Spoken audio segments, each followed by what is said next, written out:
Foreign Relations Committee will come to order. Today, the committee will hold a nominations hearing for 4 ambassadorial positions.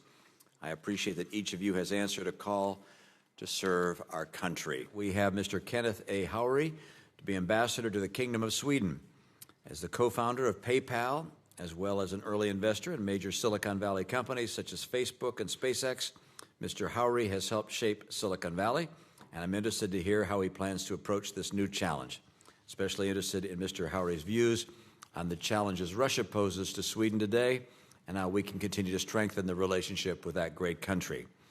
With that, I'd like to recommend that we recognize a distinguished ranking member for her comments, Senator Shaheen.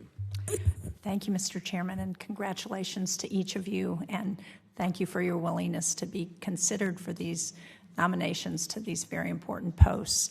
I am going to submit my opening statement for the record and look forward to hearing your comments as nominees and the discussion that follows. Thank you.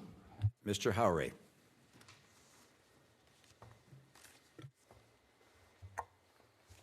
Mr. Chairman, Ranking Member, distinguished members of the committee, thank you for the honor and privilege of addressing the committee as the President's nominee to be the United States Ambassador to the Kingdom of Sweden. I thank President Trump and Secretary Pompeo for their trust in me for this important nomination. I also thank the professionals at the White House, State Department, and the U.S. Embassy in Sweden. My mother, Karen Howery, is here, and my father, Ken Howery, is watching from overseas. I owe them my thanks as well. They embody integrity, hard work, and giving back, and instill those values in their children, as my sister, Christina, can attest. She's here today. And her husband, John, and their daughters, Emma and Eden, are watching in Austin. Family taught me the importance of public service. My grandfathers are no longer with us, but their legacies remain. Both served in World War II. Fred Howery in the Navy in the Pacific Theater, and Hubert Urich in the Army in Europe and North Africa. Without the encouragement of my family and the examples they set, I would not be here today. I'm grateful to them all. And I believe my grandfathers would be pleased that I might also serve, in a different way, the nation they loved. A visit to the Capitol is a reminder that ideas and determination can shape the world. I hope my own experience reflects those principles. When I graduated from Stanford, I co-founded PayPal.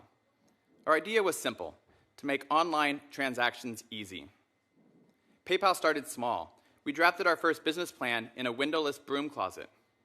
Today, PayPal is one of the world's largest e-payments systems, operating in over 200 regions and countries with over 18,000 employees.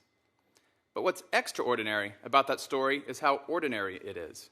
America's tremendous talent pool and business climate encourage constant innovation. That's true for Sweden, too.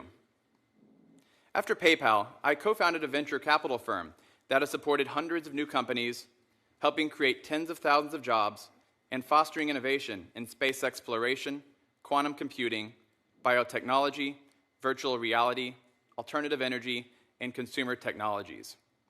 One of them is Spotify, which was born in Sweden, has operations in the US, and trades on the New York Stock Exchange. International issues have always been important to me, in business and more broadly. I've participated in the World Economic Forum, and am a member of the Explorers Club, which promotes scientific exploration. I also advise Kiva, a nonprofit that helps individuals make microloans to fight poverty in over 80 nations. I've had the good fortune to travel to 99 countries, including trips to Sweden, a country for which, like many Americans, I have great affinity. Our two nations share long ties of kinship and common values. The formal American-Swedish relationship dates to 1783, when Sweden became one of the first nations to recognize the United States in the Treaty of Amity and Commerce, co-signed by Benjamin Franklin, our first envoy to Sweden. If confirmed, I will devote myself to deepening that legacy, emphasizing economic and security partnerships. American-Swedish trade already encompasses everything from medicines and machine parts to clothing and furniture. We can expand established trade while creating entirely new opportunities. Our nations are leaders in technological innovation and transnational investment, providing ample opportunities for mutual benefit, which I will vigorously promote. Another priority I will work to advance, if confirmed, is our nation's mutual commitment to security, exemplified by our cooperation on everything from counterterrorism to Arctic concerns. Security and the prosperity it permits are pillars of the American-Swedish relationship. Strengthening those pillars allows us to build great things upon them, including expansion of our artistic, scientific, and cultural exchanges.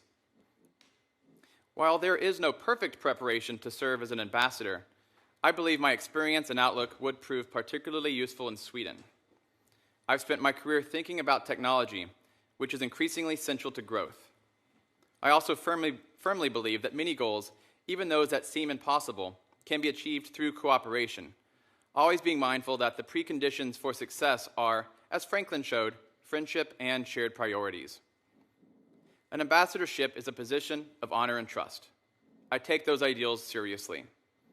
If confirmed, I will strive to do credit to the office, always faithful to the values of decency, progress, and freedom that are responsible for the successes of the United States of America, the Kingdom of Sweden, and our 236 prosperous years as global partners. Thank you for allowing me to appear before the committee today. I welcome your questions. Thank you, Mr. Howery.